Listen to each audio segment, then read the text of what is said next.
ولعنة الدائمة على أعدائهم ومنكر فضائلهم ومنكر ولايتهم وغاصب حقوقهم أجمعين. أما بعد فقد قال الله سبحانه وتعالى في محكم كتابه المبين وقوله الحق. بسم الله الرحمن الرحيم. إنما وليكم الله ورسوله والذين آمنوا الذين يقيمون الصلاة ويؤتون الزكاة وهم راكعون. صلوات محمد اللهم صل علی محمد وآل محمد. اس سے بہتر انداز میں ایک اور صلوات ہو سکتی ہے. اللهم صل علی ایسا محرم الحرام سن 1447 ہجری کے سلسلے کی تیسری تقریر آپ حضرات اس خانے میں سماعت فرما رہے ہیں. دعاؤں کو پروردگار ہماری اس عبادت کو قبول فرمائے، تمام سامعین و حاضرین کی جائز حاجات کو مستجاب فرمائے، مقامات مقدسہ کی حفاظت فرمائے، ہمارے اس ملک پاکستان کی حفاظت فرمائے، امام زمان کے ظہور میں تعجیل فرمائے، ہمیں ان کے اعوان و انصار میں شامل فرمائے، سرکار کے ظہور میں تعجیل کے لیے ایک بار سب مل کر اور بآواز بلند صلوات محمد و علی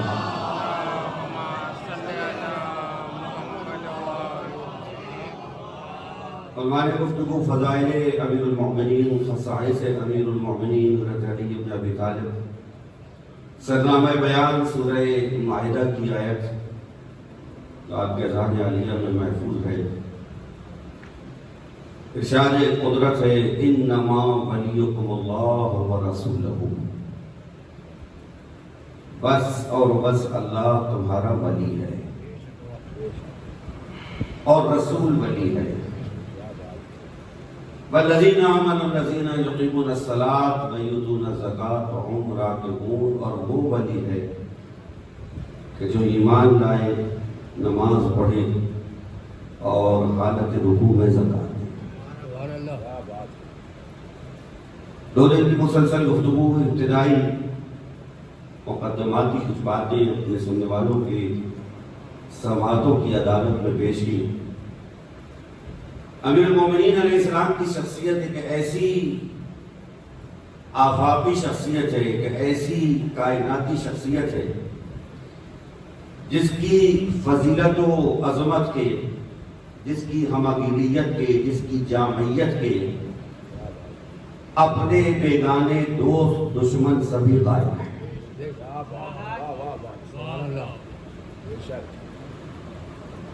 وہ ذات اقدس جو سرزمین حرم، جو مقدس ترین زمین ہے، وہ زمین پہ کعبے کے اندر ولادت کا شرف حاصل ہو، جو نبوت کی تجلیوں میں پروان چڑھے، جو رسالت کے سائے میں پلے بڑھے اور انہی کے نقش قدم پر چل کر اس بلندی تک پہنچ جائے، اس بلندی تک پہنچ جائے کہ فتح مکہ کے دن پیغمبر علی سے یہ کہیں کہ تم میرے کاندھوں پہ بلند ہو کر بتوں کو گراؤ.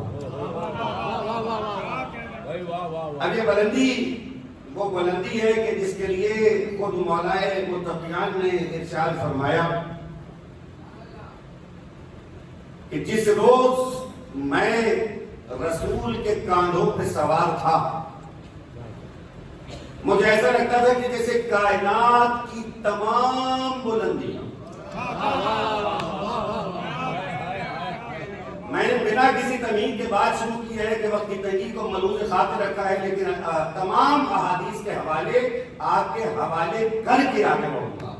اور ایک اتنی خوبصورت حدیث آج آپ کو سنانی ہے اپنے ایک محترم دوست کے شکریہ کے ساتھ جس کی کوئی انتہا نہیں ہے. کہا کہ فتح مکہ کے دن علی سے کہا کہ تم میرے کاندھوں پہ سوار ہو اور میرے کاندھوں پہ سوار ہو کہ تم بت گراؤ.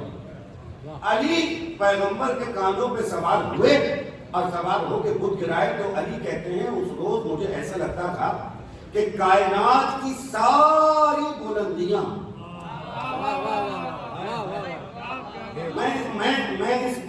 کو کیسے سمجھاؤں، میں اس بلندی کو کیسے سمجھاؤں؟ 2017 میں اسی امام بارگاہ میں اسی ممبر سے مرکزی اشرے میں خطاب کرتے ہوئے میں نے ایک آیت کا حوالہ دیا تھا. وہ آیت مجھے یاد آ رہی ہے، مقرر عرض کر رہا ہوں، جو لوگ نئے ہیں ان کے لیے بڑی خوبصورت بات ہے. لا اقسم بہذا البلد وانت حل بہذا البلد، میں نہیں کھاتا قسم اس شہر مکہ کی. اگر منظر ذہن میں آ گیا ہے تو آیتوں پر مجھے قیمت مل جائے گی. پروردگار کہتا ہے میں نہیں کھاتا قسم اس شہر مکہ کی اگر مصطفیٰ کے قدم بھی زمین پر نہ پڑے ہوتے.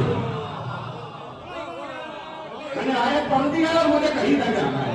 قرآن ہے، سورہ بلد، لا اقسم بہذا البلد، میں نہیں کھاتا قسم اس شہر مکہ کی، وانت حل بہذا البلد، کہ اگر مصطفیٰ کے قدم میں زمین پر نہ پڑے ہوتے. اس پڑھے لکھے مجمع کی سماعتوں کی خدمت میں ایک سوال عرض کر کے آگے بڑھ جاؤ. پروردگار نے کہا میں نہیں کھاتا قسم اس شہر مکہ کی، تو پروردگار سے پوچھئے اے پروردگار اس سر زمین پر تو تیرا گھر کعبہ بھی ہے. ذرا سمجھ میں آ جائے کہ رسول کیا ہے. اور پھر میں آگے بڑھ رہا ہوں، آپ اللہ سے کہیں کہ اس سرزمین پر کعبہ بھی ہے اور تو کہہ رہا ہے میں نہیں کھاتا اگر مصطفیٰ کے قدم نہ پڑے ہوتے. تو پروردگار کہے گا یہی تو سمجھانا ہے.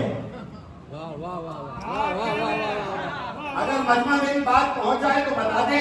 میں شعر پڑھتا ہوں اپنے والد مرحوم پروفیسر سردار نقوی صاحب کا. میرے بزرگوں سے دعا اور نوجوانوں سے دعا، کھلے ہوئے چہرے، بہت ہی متجسس نگاہیں، پروردگار آپ کو سلامت رکھے. ایک ایک چاہنے والا اس نے مادر حسین سے آیا ہے، میرے سر کا تاج ہے. میں آپ کی سماعتوں کے حوالے اپنے والد کا ایک شعر کر رہا ہوں. چاہے مقام مصطفیٰ، بابا کہتے ہیں ان سے کٹ جائے، بہت بڑا دعویٰ کر رہا ہوں، ان سے کٹ جائے تو کعبہ بھی صنم خانہ ہے. میں نے مصرع تو پڑھ دیا لیکن مجھے بھرپور ضرورت نہیں ملی. میں عرض کرتا ہوں مصرع دوسرا. سرکار دیکھے گا ان سے کٹ جائے تو کعبہ بھی صنم خانہ ہے. علم پھر علم کہاں جہل کا خزانہ ہے. علم کہاں جہل کا خزانہ.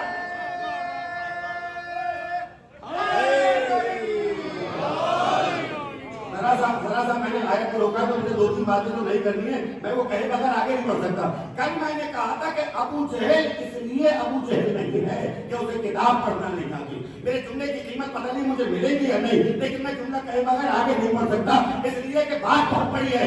ابو جہل کو ابو جہل کہنے والے ذرا مجھے بتائیں کیسے لیے ابو جہل کہتے کہ اسے عربی نہیں آتی تھی.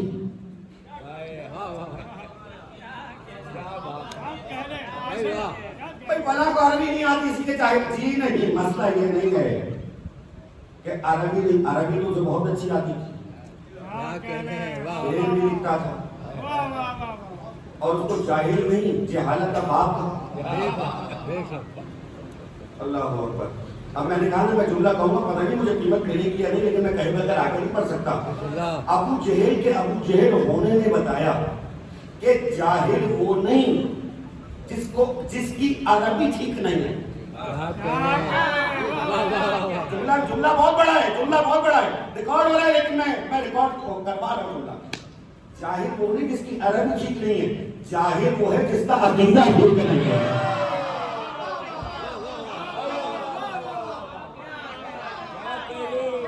بہت سارے صحیح عربی پڑھنے والے عقیدہ ہی خراب رکھے تو میں کیا کروں.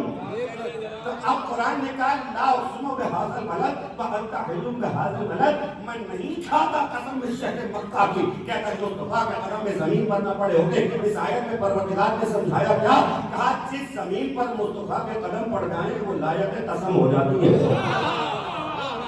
جس زمین پر مصطفیٰ کے قدم پڑ جائیں وہ لایق قسم ہو جاتی ہے.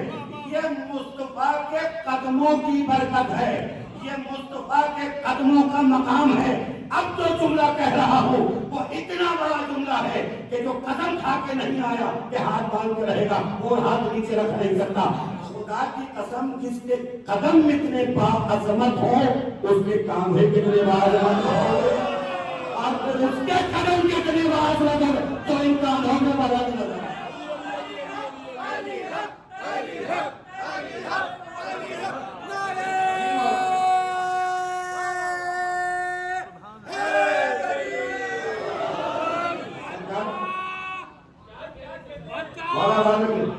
اے منکرے مولا علی، یہ بات تو مجھ کو کمالات علی کیوں کر نظر آتے نہیں تجھ کو؟ بھئی ہتھیلی پر سلیمان کے نظر آئی تجھے چیوٹی؟ کون سا مصرع؟ ہتھیلی پر سلیمان کے نظر آئی تجھے چیوٹی، قدم دوش پیمبر پر نظر آتے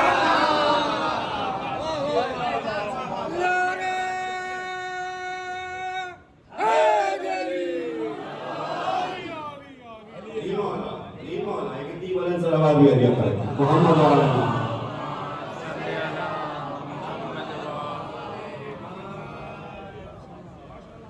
اس کے قدم دوش پیغمبر پہ بلند ہو. اس کا مقام مرتبہ کیا ہوگا؟ یہاں تک تو آپ نے سنا ہے، نئی حدیث سنا ہوں. پیغمبر فرماتے ہیں کہ جب میرے دوست پر علی سوار ہوئے، ان قدموں سے ایک ایسی خوشبو محسوس ہوئی.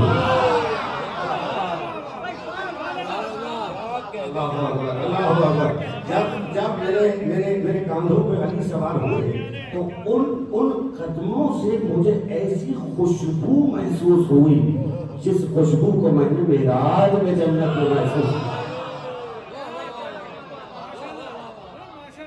اللہ اکبر. اب یہ ایک حدیث سن لی، دوسری حدیث میں آپ کو اور سنا دوں. پیغمبر کہتے ہیں جب میں جنت میں گیا معراج پر تو اللہ نے مجھے ایک سیب دیا. ٹھیک ہے، اس کی خوشبو مجھے بہت پسند آئی. سنی ہوئی روایت ہے، اب سنی ہوئی روایت بنا رہا ہوں. وہ خوشبو مجھے اتنی پسند آئی جس کی کوئی حد نہیں. فرماتے ہیں جب میں جنت کی خوشبو کا مشتاق ہوتا ہوں،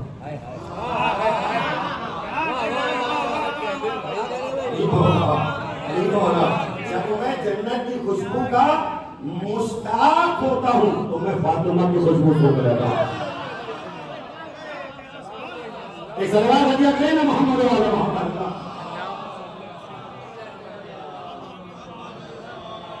آپ سلامت رہیں، آپ آباد رہیں، آپ کو مولا ایسے ہی کھلا ہوا رکھے. خدا کی قسم یہ علی کے ذکر پر کھلے ہوئے چہرے ہمیشہ کھلے رہے. بھائی ذرا آمین تو سارے مل کے بولو نا میرے ساتھ. آمین. مومن کی آمین میں بڑا دم ہے. پتہ نہیں کس کی آمین لگ جائے.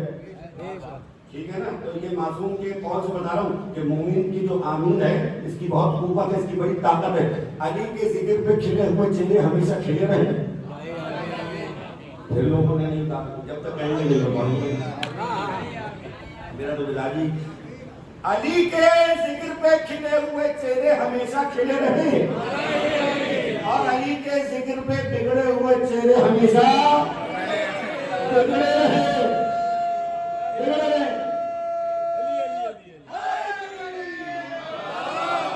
آگے بڑھنا ہے میں کیا کروں؟ مجھے 4 بجے سے یاد آ گیا. میں نے بہت پڑھے اور بہت پڑھتا ہوں اور بہت پڑھوں گا. لکھنے والے نے کیا اچھے شعر لکھے. سن کر علی کا نام جو چہرے بگڑ گئے. یہ اس مجمع کے لیے نہیں ہے، یہ اس مجمع کو تبرک ہے کہیں سنانے کے لیے. آپ کے آواز کر رہا ہوں. خدا کی قسم آپ سلامت رہیں، آپ آباد رہیں. ہر ایک چہرہ کھلا ہوا علی کے ذکر پر. سن کر علی کا نام جو چہرے بگڑ گئے، ایسا لگا حسین کے قاتل پکڑ رہے.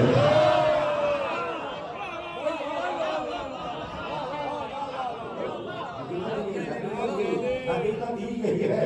آپ وہ علی جس کی عظمتوں کی بلندیاں یہ ہیں، وہ علی جس کے فضائل کی انتہا یہ ہے. جب اس علی سے یہ پوچھا گیا آپ کو اپنی کس فضیلت پہ نام ہے، مجھے نہیں پتا کہ میں اس بات کو کس طرح سے منتقل کر سکوں گا. مجمع میرا بہت اچھا سن رہا ہے. جب علی سے یہ پوچھا گیا آپ کو اپنی کس فضیلت پہ ناز ہے، جملہ علی کا سن لو. کہا مجھے اس بات پہ ناز ہے کہ میں ابو طالب کا بیٹا ہوں.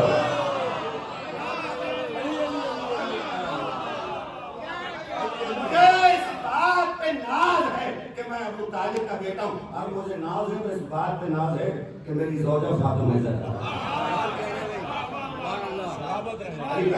کل میں عرض کر رہا تھا کہ حالات کی کیفیت سے عمل کی معنویت بدل جاتی ہے.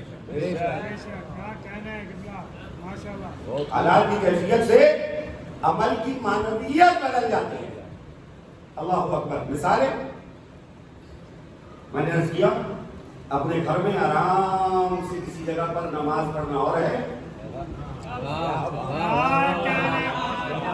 تیروں کی چھاؤں میں نماز پڑھنا اور ہے. اور آگے بڑھ کر ایک جملہ ان لوگوں کے لیے جو آج پہلے دن آئے ہیں, خدا کی قسم اپنے گھر میں آرام دہ بستر پہ سونا اور ہے, تلواروں کی چھاؤں میں رسول کے بستر پہ سونا اور ہے. کل جملہ نہیں کہا تھا, آج کہہ رہا ہوں, علی کا سونا بھی ایسا خالص سونا ہے. علی کا سونا بھی ایسا خالص سونا ہے کہ علی کے سونے سے اسلام کی چاندی ہو گئی. علی کے سونے سے اسلام کی چاندی ہو گئی. عزیزان گرامی قدر علی سو گئے. یہ عمل کی معنویت کو بڑھاتا چلا جا رہا ہے. اس لیے کہ حالات کیا ہیں, جب کوئی ادارہ, کوئی نظریہ مضبوط اور منظم ہو جائے تو پھر تو بہت لوگ آ جاتے ہیں. دیکھنا یہ ہے کہ ابتدا میں کون سا تھا, ابتدا میں کون سا تھا. فضیلتوں کی جو خود مجھے علی نے ترتیب بتائی, اس حوالے سے 2-3 باتیں کہہ کر میں بڑی جلدی سے آگے بڑھ جاؤں. ابتدا میں کون سا تھا, جب آپ کوئی درخت لگاتے ہیں اللہ, تو ابتدا میں وہ ایک کونپل ہوتی ہے, اتنی نرم و نازک کہ کوئی بچہ اگر اسے مسل دے تو وہ باقی نہ رہے. علامہ نقل صاحب کی ایک بات یاد آ رہی ہے, ان کے درجات کی بلندی کے لیے میں یہ بات عرض کر رہا ہوں. میں نے کہا تھا کہ بزرگوں کو یاد رکھنا چاہیے. نقل صاحب نے ایک بہت خوبصورت بات کی ہے. کہنے کہ یہ جو آپ کونپل لگاتے ہیں, بیج آپ مٹی کے حوالے کرتے ہیں, یعنی بیج کو جب تک تراب کے حوالے نہ کرو.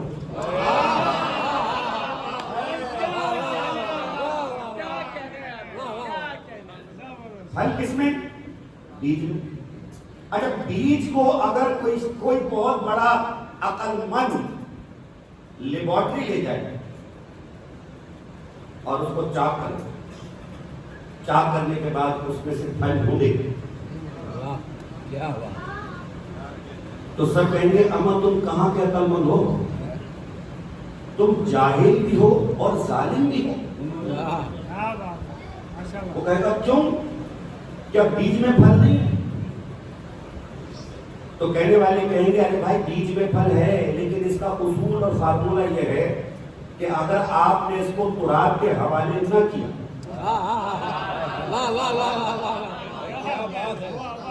تھوڑا سا لفظ کا اگر لطف آ جائے, تھوڑا سا لطف آ جائے, اگر آپ نے اس کو تراب کے حوالے نہ کیا تو یہ پھل نہیں دے گا.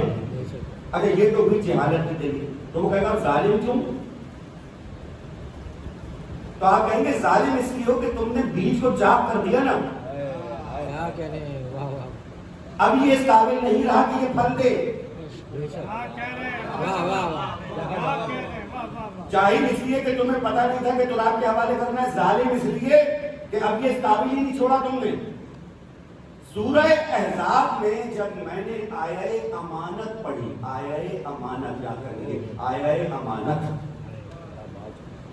تو پروردگار کہتا ہے کہ ہم نے اس قرآن کو زمین و آسمان کے سامنے پیش کیا, کسی نے قبول نہ کیا, انسان نے قبول کر دیا. یہ ظالم بھی ہے اور جاہل بھی ہے.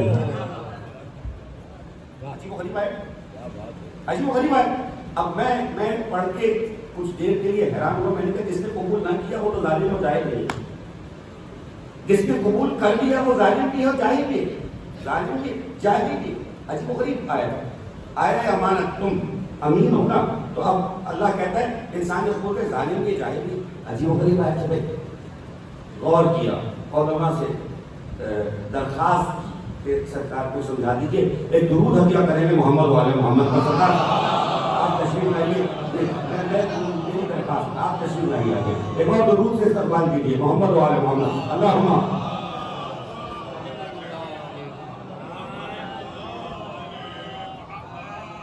درود کی آواز ذرا ہلکی ہو رہی ہے تھوڑا سا.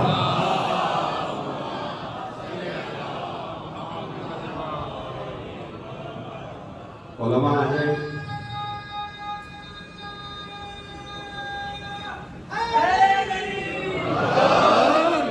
علماء آ جائیں تو ظاہر ہے کہ شاگردوں کے لیے, طالب علموں کے لیے ایک بڑا اعزاز بھی ہوتا ہے, بڑا امتحان بھی ہوتا ہے. اور ہم اپنا سبق دہرا رہے ہیں اپنے بزرگوں کے سامنے. خدا ان کا سایہ ہمارے سروں پہ سلامت رکھے. جس نے قبول نہ کیا وہ ظالم و جاہل, جس نے قبول کر لیا وہ ظالم ہی جاہل بھی. کیوں بھائی؟ کا مسئلہ یہ ہے کہ اگر کوئی ذمہ داری تم لے لو اور اس کا حق ادا نہ کر سکو تو یہ جہل بھی ہے اور ظلم بھی. اب کیا معاملہ ہے بھائی؟ معاملہ یہ ہے کہ اگر کسی نے بیج کو تراب کے حوالے نہ کیا تو وہ پھل نہیں دیتا. میں جملہ کہہ کر بڑی جلدی سے آگے بڑھ جاؤں. بیج تراب کے حوالے نہ ہو تو پھل نہیں دیتا. قرآن ابو تراب کے حوالے نہ ہو تو ہدایت نہ ہو.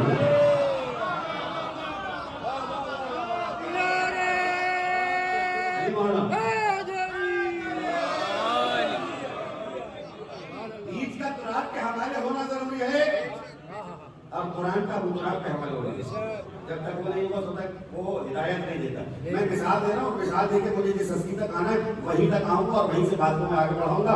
لکھا ہے کہ نقل صاحب فرماتے ہیں کہ وہ جو بیج ہے جس کو تم حوالے کرتے ہو تراب کی, چھوٹی سی کوپل ہوتی ہے اور وہ کوپل اگر تیز ہوا چل جائے تو ختم ہو جائے, تیز بارش ہو جائے تو ختم ہو جائے, کوئی بچہ مسل دے تو ختم ہو جائے. لیکن کبھی تم نے غور کیا کہ اس نازک سی کوپل کو اتنی طاقت کس نے دی؟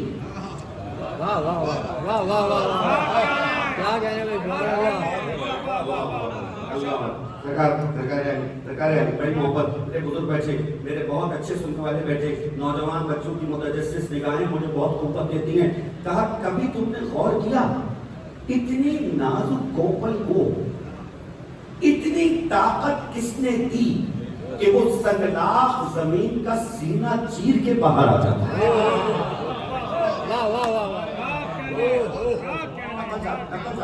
سنگلاخ زمین کا سینہ چیر کے باہر آ جاتا ہے. تو کہا ہر کہنے والا یہی کہے گا کہ یہ طاقت اسے اللہ نے دی. اب میں اپنا صاحب کرنے کا بڑا خوبصورت جملہ ہے.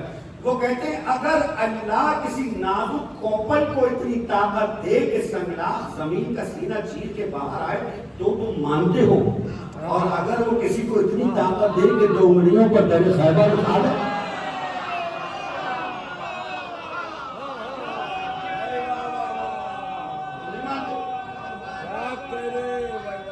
سلامت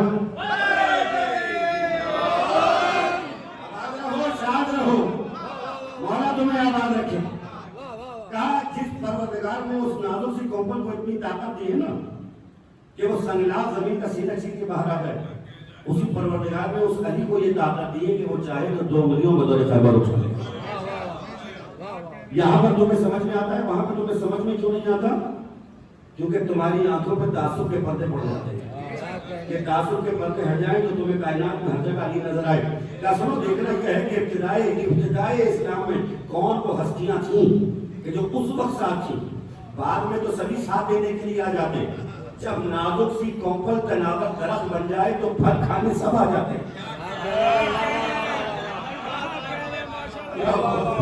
مجھے جو کہنا تھا وہ میں کہہ دیا, لیکن یہ جملہ کہے بغیر میں آگے نہیں بڑھ سکتا. لکھا یہ ہے کہ ابتدائی اسلام میں اور مدینے کے اوائل میں بھی مسلمانوں کے حالات اتنے سخت تھے کہ 2 وقت کی روٹی اطمینان سے کھانا نصیب نہیں تھی. یہ علی کی تلوار کا صدقہ ہوا.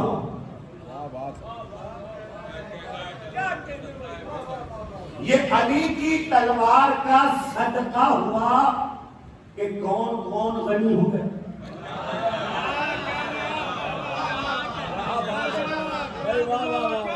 ابتدائی اسلام میں دو ہستیاں جن کا تذکرہ ہے، ایک ابو طالب اور دوسرا خدیجہ.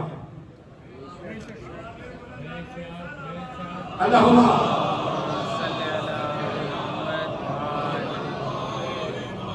مجھے 2 منٹ دیجیے کیونکہ میرے موضوع میں بات ہے، اس لیے میں کہہ کر آگے بڑھ رہا ہوں. کہا یہ 2 ہستیاں ہیں ابتدائی اسلام میں، ایک جناب ابو طالب، ایک جناب خدیجہ. خدیجہ کا مال لگا ہے، ابو طالب نے جان سے مدد کی. اور لکھنے والے نے جناب خدیجہ کی بارگاہ میں ایک شعر بہت اچھا لکھا ہے، اس لیے میں وہ شعر پڑھ کے آگے بڑھتا ہوں. ہم کو معلوم تھا کہ تم موت سے ڈر جاؤ گے. اب دوسرا تیسرا پتہ نہیں میں پہنچا سکوں گا کہ نہیں. ہم کو معلوم تھا کہ تم موت سے ڈر جاؤ گے، تم خدیجہ کا نمک کھا کے مکر جاؤ گے.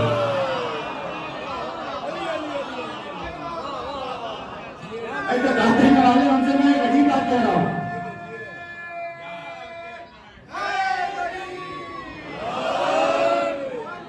ایک بار پھر سے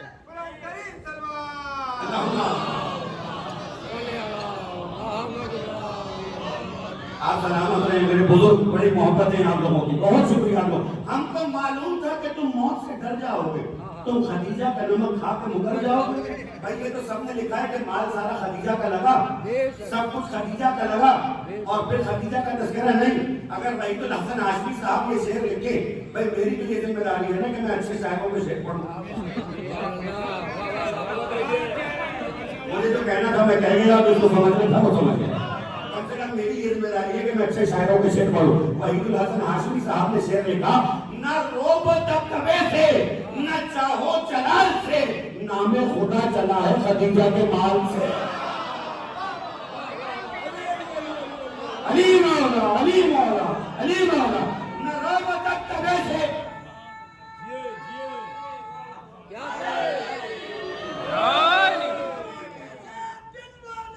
علی مولا علی مولا علی مولا علی مولا.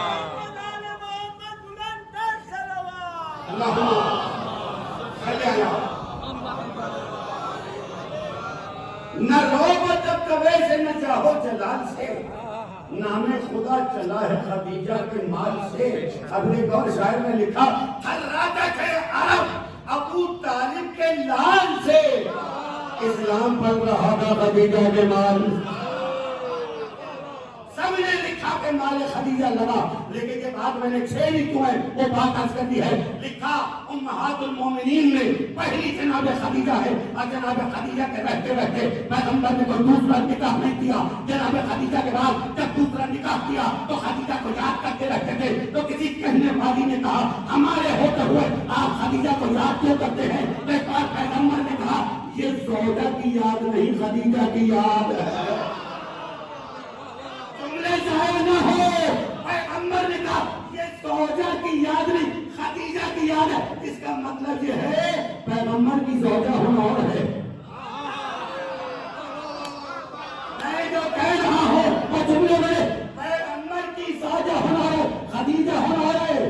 کہا میں خدیجہ کو یاد کرتا ہوں، پیغمبر نے خدیجہ کے رہتے رہتے کوئی دوسرا نکاح نہیں کیا، کوئی دوسرا عقد نہیں کیا. تمام امہات المومنین کے لیے ویٹ یو ریسپیکٹ کے ساتھ میں مسلمانوں سے ایک بات کہے بغیر آگے نہیں بڑھ سکتا. ساری امہات المومنین کو تم یاد کرو، خدیجہ کو یاد کیوں نہیں کرتے؟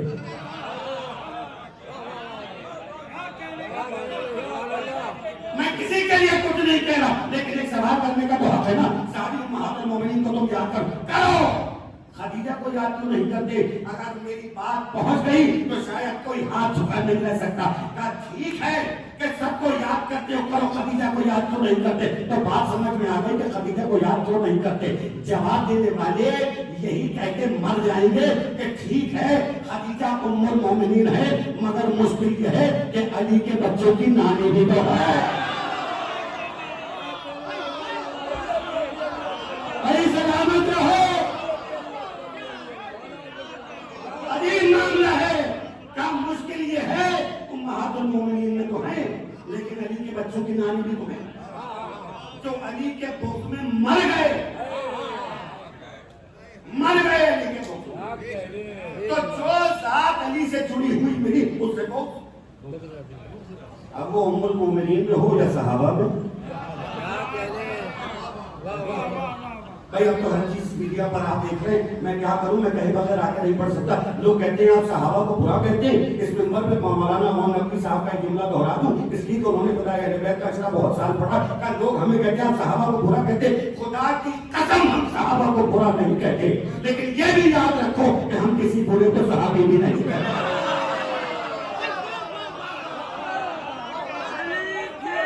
یاد رکھو جملہ،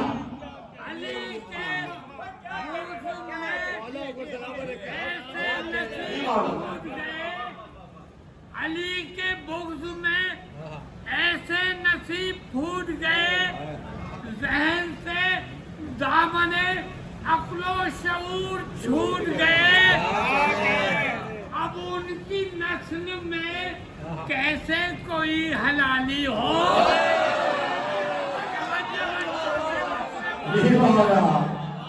اب ان کی نسل میں کیسے کوئی حلالی ہو، علم کو دیکھ کے دل کے نگاہ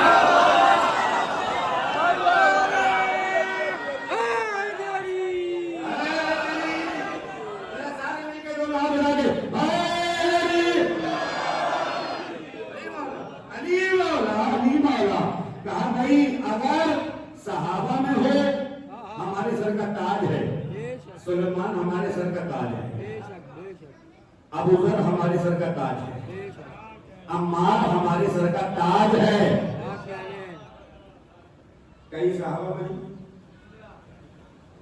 عمار ہمارے کا سر، کتنا بڑا درجہ ہے، کتنا بڑا درجہ ہے، کتنا بڑا درجہ ہے، لیکن مشکل کیا ہے، کہا کہ جو علی سے محبت کرے تو وہ اسے بغض ہو جاتا ہے۔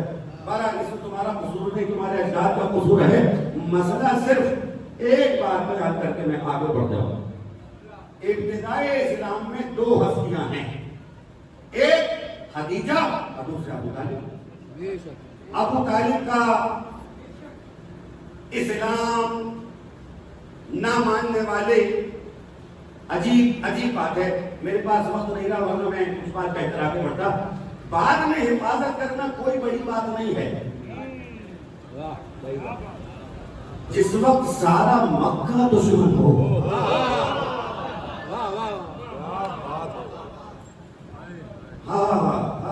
جس وقت سارا مکہ دشمن ہو اس وقت حفاظت کرنے والا کون ہے؟ اس وقت کون ہے کہ جو حفاظت کرنے والا؟ یاد رکھیے جو مشکل وقت میں کام آتا ہے نا، اصل میں محب وہی ہے۔ یہ تام جھام نام کے ساتھ تو بہت لوگ لگ جاتے ہیں، جب کسی کا نام بڑا ہو جائے 50 لوگ پیسے کے ساتھ آ جاتے ہیں، جناب کیا کریں ہم، جب نام بڑا ہوا نا تو 50 لوگ ایسے ہی ساتھ آ گئے۔ بات تو جب ہے کہ جب تنہائی ہو اور مشکل وقت ہو، اس وقت میں کون ساتھ ہے یہ دیکھنا پڑتا ہے، اور جو اس وقت میں ساتھ ہے اصل میں وہی ساتھ ہے۔ بے شک میرے والد مرحوم پروفیسر ستار نقوی صاحب کے 2 بند سناتا ہوں، اور میں نے دیکھ لیا کہ وقت کامل ہو گیا اور آج کی حد تک بات کو ہم یہی تمام کرتے ہیں۔ بابا کہتے ہیں وہ ابو طالب سی جاہ و جلالت آثار،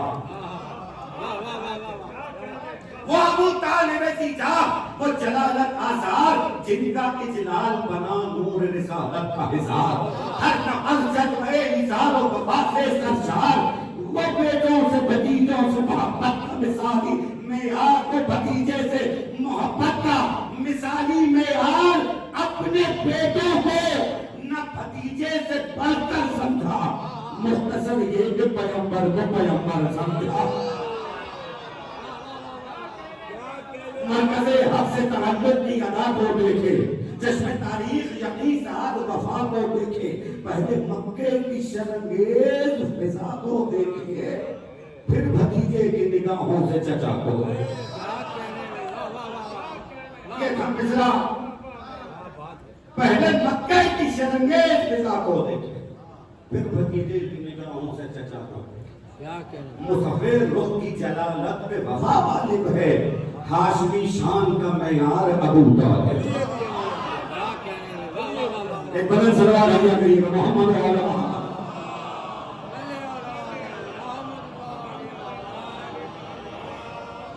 ہاشمی شان کا معیار یہ ابو طالب کا ہی خون ہے کہ جس نے پوری کربلا باندھی۔ عزیزان محترم، خون ابو طالب، اولاد ابو طالب، کربلا، عقیل کے بیٹے جناب مسلم، کیا کہنا اس ذات گرامی کا کہ جسے حسین یہ خط لکھ کے دیں، اے کوفے والوں، میں تمہاری طرف اپنا معتمد خاص، اپنا بھائی اور اپنا نمائندہ بھیج رہا ہوں، اس کی بیعت گویا میری بیعت۔ اتنی بڑی بات کہ جسے حسین اپنے بجائے کہتے وہ مسلم کوفے کی جانب۔ حالات کیا ہیں آپ تمام لوگوں کو بہتر معلوم ہے۔ امام علی مقام مکے میں ہیں اور حالات یہ ہیں کہ حاجیوں کے بھیس میں حسین کے قاتل پہنچ چکے ہیں اور حسین کو سرزمین حرم کا تقدس عزیز ہے۔ ایسا نہ ہو کہ سرزمین حرم کا تقدس پامال ہو جائے۔ جانتے ہیں حسین ابن علی ادھر سے کوفے والوں کے مسلسل خط آ رہے کہ آپ یہاں آئیے۔ حسین نے جناب مسلم ابن عقیل کو بھیجا اور کہا کہ تم جاؤ، جا کر مجھے وہاں کے حالات بتا۔ اولاً کثیر تعداد میں لوگوں نے استقبال کیا اور پھر ایک ایک کر کے لوگ چھوڑتے چلے گئے۔ ایک شہید جس کا تذکرہ کرنا بہت ضروری ہے وہ ہے ہانی ابن عروہ، جن کے گھر میں جناب مسلم کا قیام تھا۔ ایک بہت بڑی سردار ہیں، ایک بہت بڑی شخصیت ہیں۔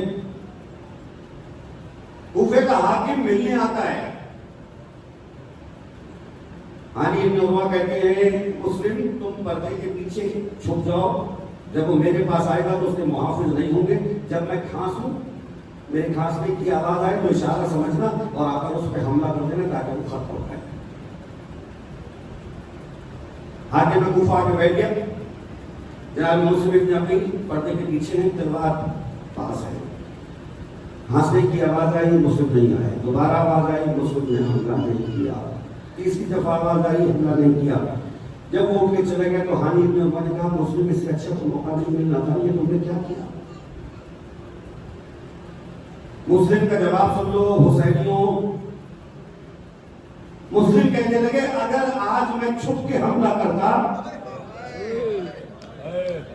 تو رہتی دنیا تک لوگ یہ نہ کہتے کہ مسلم نے چھپ کے حملہ کیا، لوگ یہ کہتے سفیر حسین نے چھپ کے حملہ کیا۔ اور میری وجہ سے میرے آقا کے نام پہ حرف آ جائے، مجھے جان دینا گوارا ہے مگر یہ گوارا نہیں ہے۔ یہ ہمارے گھر کا طریقہ نہیں کہ ہم چھپ کے حملہ کریں۔ اور یہاں پر میں حسین کا سفیر بن کے آیا ہوں، میں کوئی ایسا کام نہیں کروں گا جس سے میرے آقا کے نام پر حرف رہے۔ ایک ایک کر کے لوگ چھوڑتے چلے گئے۔ ماحول ایسا ہو گیا کہ اب رہنے کے لیے کوئی جگہ نہیں ہے۔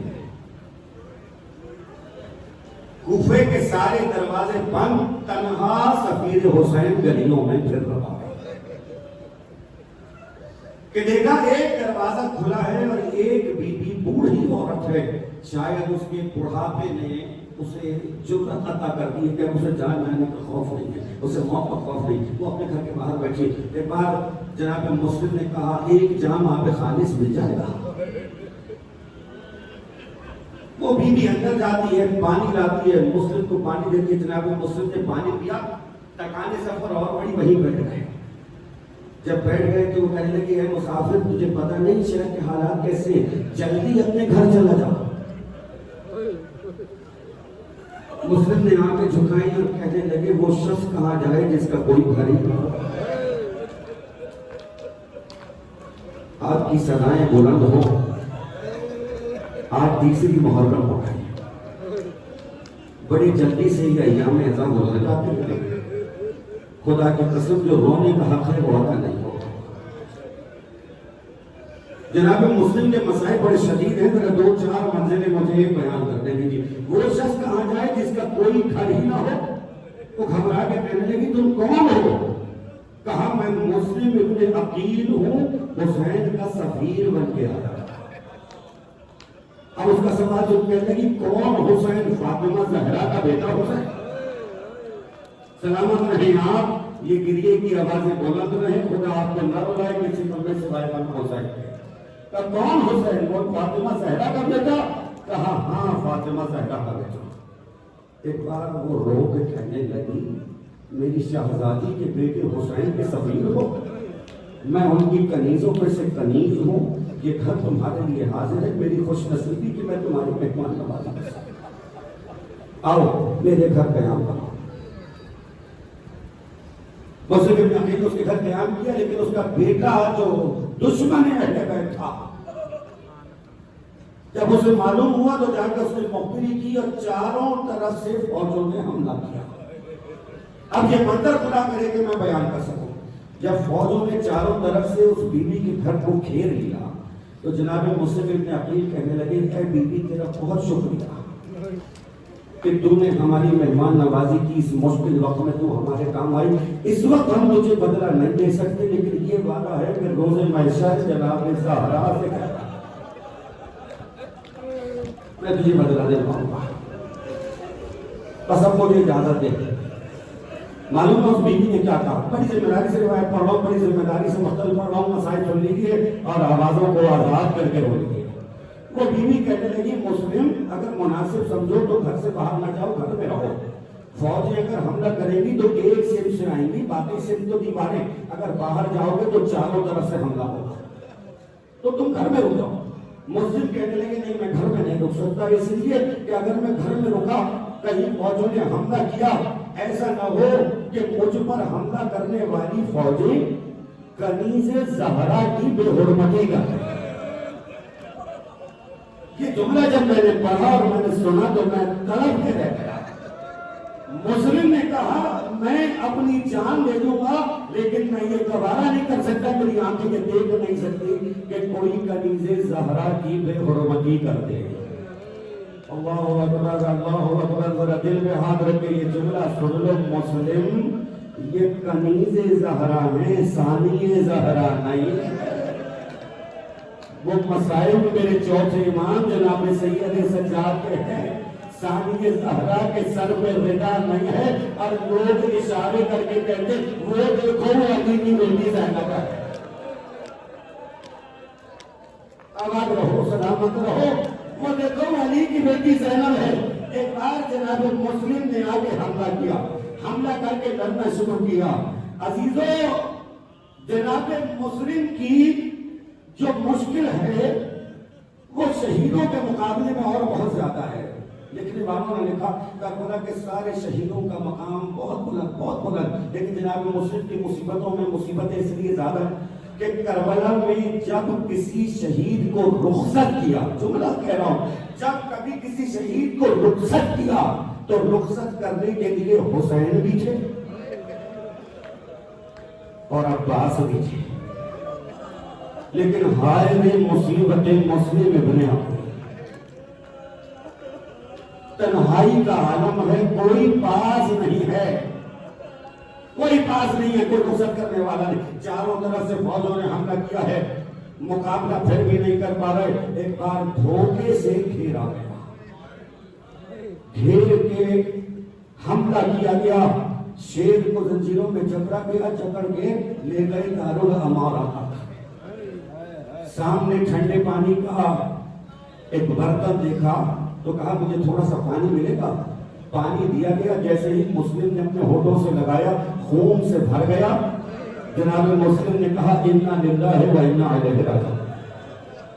پیاسے حسین کا پیاسا سفیر، پیاسے حسین کا پیاسا سفیر۔ مجھے 2-3 منزلیں بھی مسائل کی پڑھنی ہے، خدا کرے کہ ساری آنکھوں کی عبادت وہ ہو جائے اور میں 2 جملے اور عرض کر کے رات بھرتا ہوں۔ پیاسے حسین کا پیاسا سفیر، لکھا یہی ہے کہ جناب مسلم ابن عقیل نے کچھ وصیتیں کی، اور وصیتیں کرنے کے بعد حاکم نے حکم دیا کہ اس کو دارالامانہ کی چھت پہ لے جاؤ۔ چھت سے لے جا کر گرا دیا۔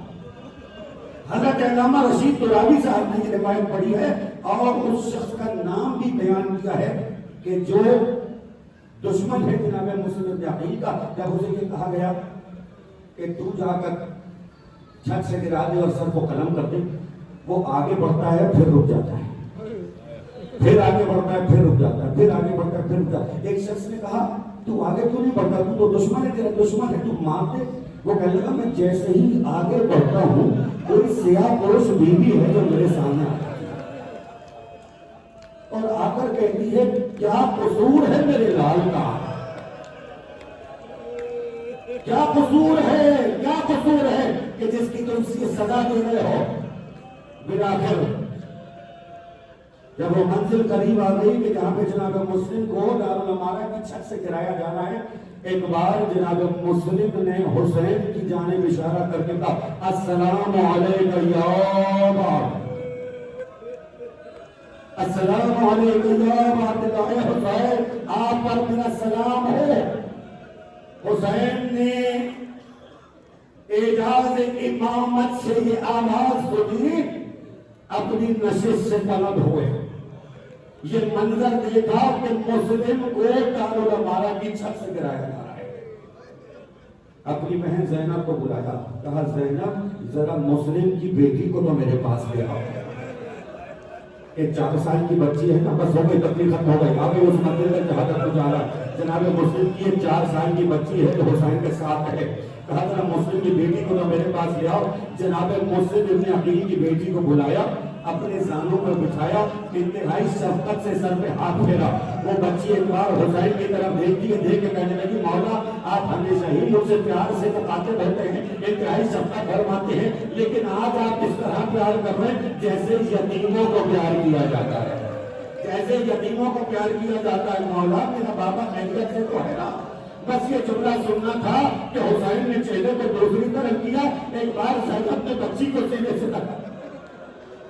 میں جملہ کہوں حسین مسلم کی بیٹی اگر یتیم ہو جائے تو ہاتھ پھیرنے کے لیے آپ موجود ہیں، کل سکینہ ہوگی اور کربلا ہوگی، کل سکینہ ہوگی اور کربلا ہوگی۔ جناب مسلم ابن عقیل جب کوفہ آئے تھے تو تنہا نہیں آئے تھے، 2 بچے بھی تھے ساتھ، ایک 5 سال کا بچہ ہے، ایک 7 سال کا، 2 بیٹے جناب مسلم ابن عقیل کے، ایک 5 سال کا، ایک 7 سال کا، ایک کا نام محمد، ایک کا نام ابراہیم۔ جب یہ کوفے کے حالات خراب ہوئے نا تو جناب مسلم اپنے بچوں سے جدا ہوا ہے۔ اب تاریخ میں مختلف باتیں کہ کتنا وقت ان بچوں نے بغیر باپ کے گزارا، کبھی کہیں کبھی کہیں، یہ بتا بھی نہیں سکتے کہ ہم کون ہیں۔ روایت یہی ہے کہ کسی بیوی کے گھر میں رکے ہیں، رات کو جب یہ بچے سوئے تو خواب میں دیکھا کہ رسول خدا تشریف لائے اور آ کر کہہ رہے ہیں میرے بچوں تمہاری مشکل آسان ہونے والی ہے، اے میرے بچوں تمہاری مشکل آسان ہونے والی ہے۔ دونوں بچے گھبرا کے اٹھے، بہت کم سے 5 اور 7 سال کے بچے بہت چھوٹے، جو صاحبان اولاد ہے نا وہ اس کو محسوس کر سکیں گے۔ خدا آپ کی اولادوں کو سلامت رکھے، کبھی کوئی غم نہ دے سوائے غم حسین کے۔ دونوں نے اپنا اپنا خواب بتایا اور دونوں ایک دوسرے سے لپٹ کے رونے لگے۔ میں نے مسائل کی روایتوں کو چھوڑ دیا، ایک ملعون نے ان دونوں کو اس طرح سے گھسیٹا ہے تہخانے سے کہ وہ منظر بیان کرنا میرے بس سے باہر ہے۔ گھسیٹ کے نہر کے کنارے لے کے آیا اور نہر کے کنارے لا کے کہنے لگا کوئی وصیت ہے تو کر لو، بس آخری 2 جملے، کوئی وصیت ہے تو کر لو، آواز بلند ہو تو میں جملہ کہوں۔ ایک بار بڑا بیٹا کہنے لگا یہ جو ہمارے جسم پہ کرتے تم دیکھ رہے ہو نا، یہ ہماری ماں نے اپنے ہاتھوں سے سیے تھے۔ وہ کوفہ میں رہتی تھی، وہ مدینے میں رہتی ہے، وہ مدینے میں رہتی ہے، ہم کوفہ آ گئے تھے۔ بالیقین وہ ہمارا انتظار کرتی ہوگی، جب کوئی کوفے سے جاتا ہوگا تو پوچھتی ہوگی کیا تیرے بچوں کی کوئی خبر لائے ہو؟ جب تم ہمیں قتل کر دو اور یہ ہمارے کرتے خون سے رنگین ہو جائے تو انہیں ہماری ماں کے پاس بھجوا دینا، تاکہ وہ ہمارا انتظار نہ کرے اور اسے پتا چل جائے کہ دونوں لات شہید کر دیے گئے ہیں۔ ایک بار اس نے دونوں بچوں کے سر قلم کیے، کرتے خون سے رنگین ہوئے، لکھا یہی ہے کہ یہ دونوں کرتے کسی قاضی کے ہاتھ مدینہ بھجوائے گئے۔ دروازے پہ دستک دی گئی، یہاں پر مسلم کی بیوہ رہتی ہے، آواز جب دی گئی مسلم کی ہاں کہاں رہتی ہے، کون؟ کہا میں کوفے سے آیا ہوں، میں کوفے سے آیا ہوں، میں قاصد ہوں ان کا، ان کے لیے کوئی تحفہ لایا۔ دوڑتی ہوئی ماں آئی اور آ کر ایک سوال کیا، کوفے سے آئے ہو، کیا میرے بچوں کی کوئی خبر لائے ہو؟ جلدی بتاؤ میرے بچے خیریت سے تو ہے نا؟ آخری جملہ تک نہیں ختم ہو، آخری جملہ جلدی بتاؤ میرے بچے خیریت سے تو ہے نا؟ ایک بار اس نے خون میں بھرے ہوئے کرتے ماں کے ساتھ، اب جو ماں نے وہ کرتے دیکھے تو پہچان گئی، یہ میرے ہاتھ سے سلے ہوئے کرتے، یہ میرے لال محمد، یہ میرے لال ابراہیم، میرے لال محمد کا کرتا،